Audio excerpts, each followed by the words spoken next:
Beginner Dragons, this is Mr. Van, and today is going to be the end of the second week for this month, and that means today we are going to review our physical and mental goal, then we are going to do a warm-up, and then we are going to review what we learned last month about our I Don't Want You Trouble.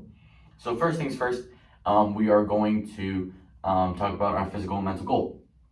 Our physical goal is accuracy. Now, the last couple of weeks, we've talked about accuracy in a lot of different situations, like school, like home, like in karate. But specifically now, from this point on in the cycle, well, this point on in the month, for the videos at least, I'm going to be talking mainly about accuracy in karate.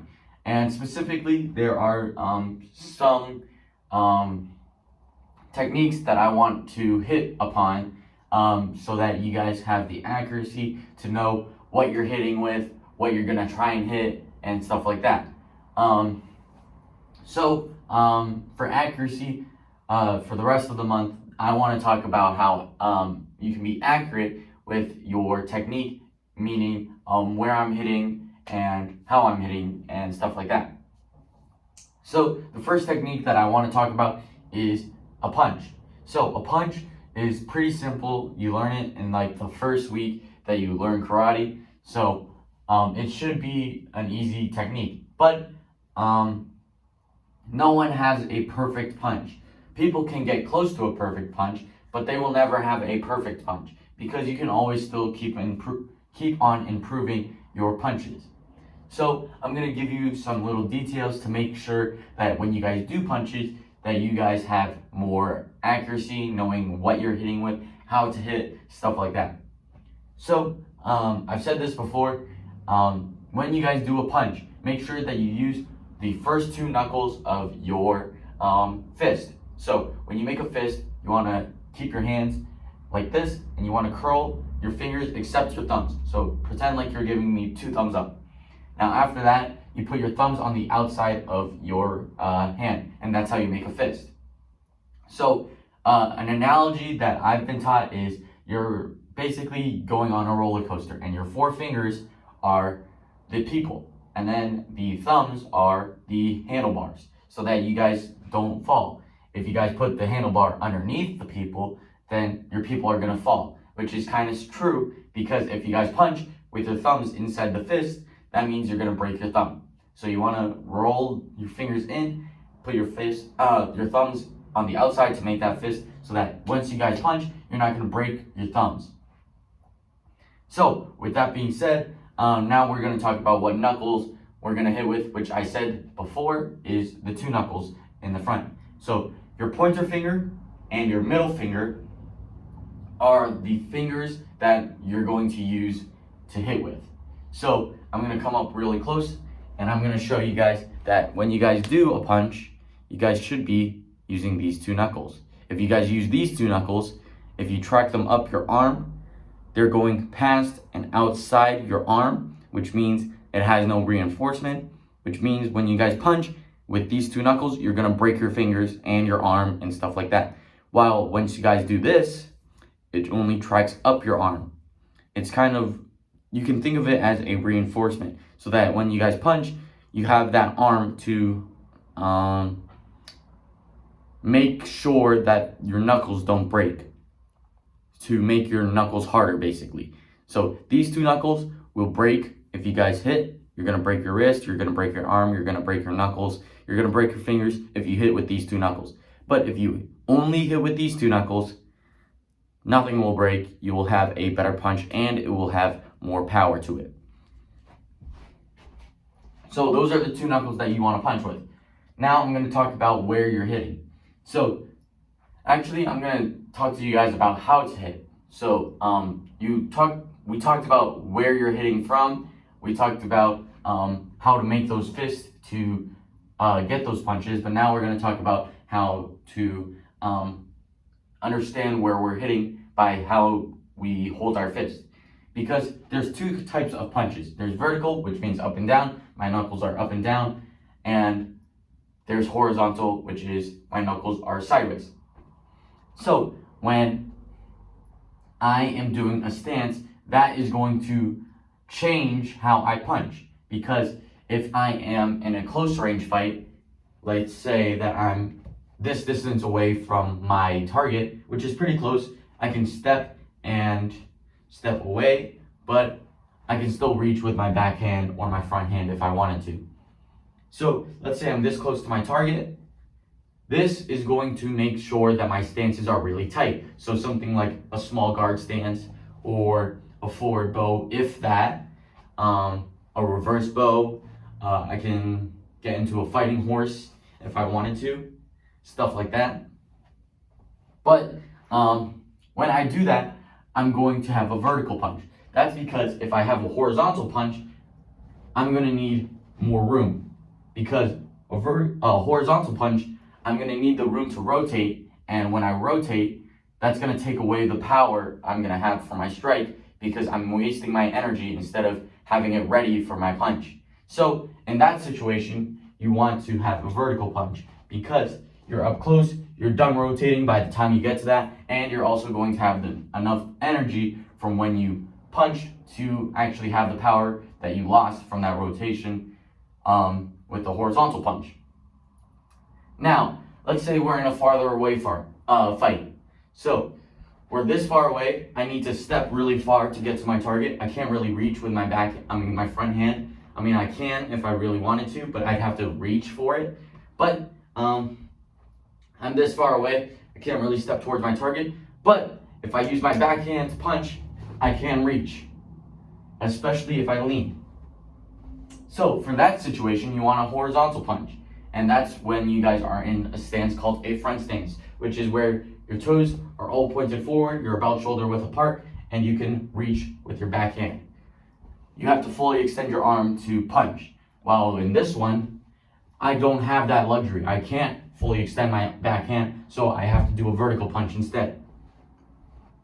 Now, we do the horizontal punch because now we have enough energy to rotate and have that extra power in between. So the rotation doesn't take away the power in that situation. It actually adds power. So that's when we use specific punches. So when you are in a farther away encounter where you can barely touch the wall or your target, when you can touch the wall with your backhand if you needed to, that's when you do a horizontal punch. But once you guys are really close, like shoulder to shoulder basically, that's when you do a vertical punch instead. Now, we talked about how to do our punch. We talked about how to make a fist. We talked about where we're hitting with, so the two knuckles, like I said. Now we're going to talk about where we're hitting. I know this is a lot for accuracy, but this is accuracy for specifically karate now. Last couple of weeks, we've talked about accuracy with, in a general term. Now we're going to talk about accuracy in karate terms. So I'm sorry this is pretty long.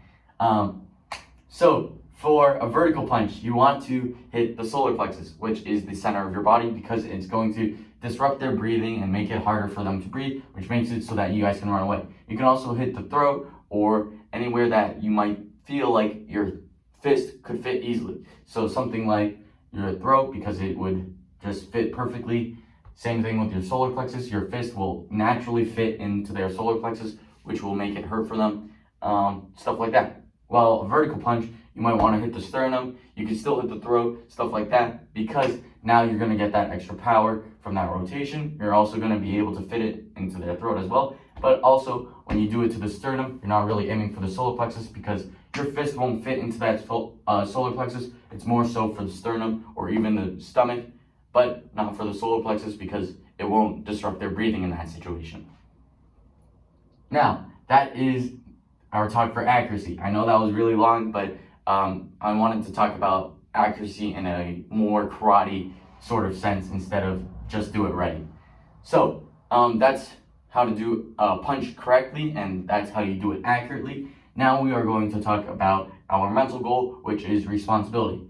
Now, we kind of touched upon this on Monday's video, but now we're going to try and add on top of it. So last week we talked about how responsibility was being able to understand what you have to do and the consequences that come along with it, whether that be good or bad. So on Monday, we talked about how we can't blame each other for something that we messed up on. So something like, if I didn't do my homework, I can't blame my teacher, stuff like that. So I want you guys to think about some things that you might need to do in your regular life that you have consequences for, and think about, have you blamed other people for you not doing that, or you not being able to do so with your responsibilities. So something like, I didn't do my dishes. Is it me? What am I trying to say? Let's say I didn't do my dishes when I was supposed to. Have I ever blamed my mom, my dad, my sister, my brother? Have I ever blamed other people for my mistake of not doing the dishes? I want you guys to think about that. Same thing with anything in life. So something like, did I blame my mom for not telling me to do my homework? Or did I blame my mom for forgetting my karate belt when I went to karate? Stuff like that. There's that responsibility. You can't blame each other for your own mistake. You have to admit that you messed up when you didn't do something. Like if I forgot my karate belt when I went to karate, that's my fault. I can't blame my mom. I can't blame my sister. It's my fault. I take responsibility. I take the consequences. If I didn't do my dishes and I get yelled at, I can't blame my sister. I can't blame my mom. That's my responsibility. And I want you guys to think about that in the same way in your life. So think about how you might have blamed someone when it was your fault. And I want you guys to try and change that in your life. So let's say you consistently blame your sister for having your toys out. I want you to change that kind of mindset and think about how you should be responsible for your toys, and you should tell her that you don't want to pick up after her and stuff like that. So you should pick up after yourself, and if she's using your toys, you have to make sure that she picks up after herself as well. That's just an example that I can think of off the top of my head, but you guys can think about other examples yourself. Now, that was our physical and mental goal. Now we are going to talk about our warm-up. So today is a nice day. I don't know when this video is coming out, but I am filming this on a Thursday morning. So right now it's really nice outside. It's really sunny. It's actually really nice weather as well. It's like 70-ish, like high 70s, low 80s, which is really nice. So I might go outside and play around. But if you guys want to do some sort of warm-up, you guys can do whatever warm-up that you guys want, whether that be outside, inside, whatever. For those of you that can't think of a warm-up, I'm gonna try and give you some warm-up that would be beneficial for you. So yeah, let's do side kicks.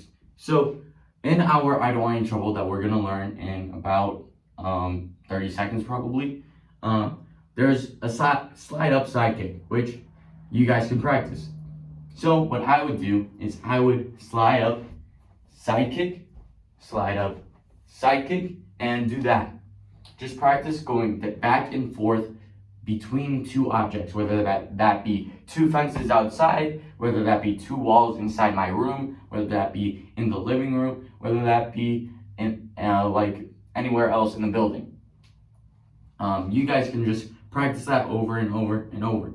If you guys want a bigger challenge, you guys can do something called machine gun kicks. So machine gun kicks are basically side kicks going down and back, but you don't put your foot down in between the kicks. So you saw before how I was doing slide up, side kick, putting my foot down, slide up, side kick, putting my foot down, etc., etc. But now with machine gun kicks, I just pick up my foot just one time and I kick, slide up, kick, slide up, kick, etc., etc. And then I would go back with my other foot. And if you guys want that challenge, you guys can. With those kicks, I want you guys to practice keeping your hands up, because that will help you guys balance and actually kick hard, as well as build that habit of keeping your hands up. So if someone's trying to hit me in the head, I have my hands up and I can defend myself. Now with that being said, I will see you guys after I do that warm-up. Bye. Alright, beginner dragons, now we're back. And now we are going to move on to our I don't want any trouble. this is going to be the I don't want any trouble that we learned last month, and next week we're gonna basically add on what we learned last week with our I don't want any trouble and what we learned this week about our I don't want any trouble, and we're gonna combine that into one bigger I don't want any trouble, so it's one fluid combo basically. So we're just gonna review our I don't want any trouble for this week. So first I'm gonna do it sideways so that you guys can see what I'm doing, because if I did it straight on, you guys wouldn't see me at all. So first we say I don't want any trouble, so we put our hands up, say I don't want any trouble, we get into our right guard stance. So if you guys don't know what your right guard stance is, you put 2 fingers up, make 1 L and 2 L's with your hands, and whichever one is forwards, that one is going to be the left leg, and your left leg is going to be in the back for a right guard stance. So this is my left leg, so this is going to be the one in the back. So whichever L is the right way, so this one makes the L the right way, that is going to be in the back. So we're going to slide up, making sure that our toes are pointed towards the back. We side kick with our front leg. So side kick, we're gonna do a palm strike with our back hand, palm strike. So this is going to be our left hand, and then we're gonna do a pump jump front kick. So pump jump front kick, just like that. Now, for that, I want you guys to practice the side kicks. You can just practice using that drill that we did for warm up. So slide up, side kick, and then you guys can build up to that machine gun kick where you guys just keep on doing side kicks and sliding at the same time. And I want you guys to practice hitting with the right spot. So basically you're hitting with the heel of your foot. And if you guys don't know what that is, that's the bottom of your foot right here. So if you guys want, you can practice and have someone hold like a pillow or bouncy ball or something, and keep on practicing basically how am I hitting my target, whether that's the bottom of my foot, that's called the heel. Now, you also want to practice your pump jump front kick. If you guys don't know how to do a pump jump front kick, that's okay. You guys can break it down into little pieces. So pump, picking my foot up, jump and switch, then do a front kick, and then I can eventually build up and make it a little faster. Pump, jump front kick, and then I can do it in one fluid motion. So pump, jump, front kick, like so. And just keep on practicing that. Even with that move, I want you guys to practice kicking with the ball of your foot, which is basically the part that's right underneath the big toe of your foot. And I want you to practice hitting with that part as well. So if you're having someone hold like a pillow or a bouncy ball for your side kicks, you can also practice the pump, jump, front kick. When you guys practice that, I don't want you to try and practice pump, jump, front kick. I basically want you guys to practice how am I going to front kick? How do I front kick, basically?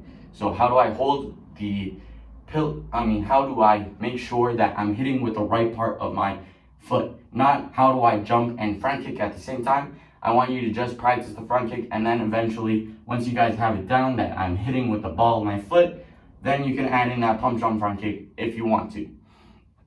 Now, with that being said, I think that is all that I have for you guys today. I will see you guys on Monday's video, if it comes out on Monday. If not, whenever that video comes out. Bye.